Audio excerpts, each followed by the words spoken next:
অহা 26 তাৰিখে বিধানসভাৰ শেষ দিনাখন ইউনিফৰ্ম সিভিল কোড ইয়াক সদনত উপস্থাপন কৰিবলৈ সিদ্ধান্ত গ্ৰহণ কৰে। আজি কেবিনেটে ইউনিফৰ্ম সিভিল কোডৰ খচৰা তাক আজি কেবিনেটে অনুমোদন কৰে আৰু আমাৰ সদস্যসকলে শপত গ্ৰহণ কৰাৰ লগে লগে প্ৰথমখন বিধানসভাৰ অধিৱেশনৰ শেষ দিনা আমি ইউনিফৰ্ম সিভিল কোড সদনত উপস্থাপন কৰিম।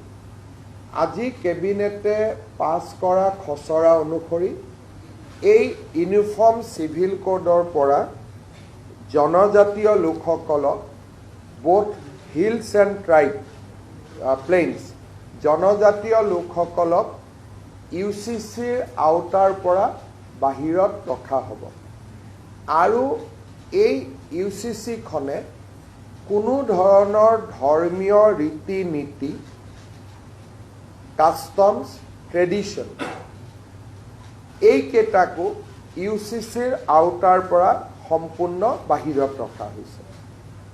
আমাৰ মনত কিছুমানে প্ৰশ্ন কৰিব পাৰে যে এতিয়া ইউচিচি মতে পূজা হ'ব নেকি, ইউচিচি মতে নাম প্ৰসংগ হ'ব নেকি, এই ধৰণৰ প্ৰশ্নবিলাক যাতে উত্থাপন নহয় সেইকাৰণে ইউচিচিৰ পৰা ধৰ্মীয় পৰম্পৰাক সম্পূৰ্ণৰূপে বাহিৰত ৰখা হৈছে। তাৰমানে ৱে অফ প্ৰেক্টিচিং ৰিলিজিয়ন, নামাজ কেনেকৈ পঢ়িব লাগে তাত কোনো চৰকাৰৰ মতামত নাই, ইউচিচিয়ে তাক ডিল নকৰে। পূজা কেনেকৈ কৰিব লাগে সি ইউচিচিৰ ভিতৰত নপৰে। চক্ৰং বিয়া কেনেকৈ পাতিব লাগে, শিখৰ বিয়া কেনেকৈ পাতিব লাগে, এই কথাবিলাক ইউচিচিত নাহে।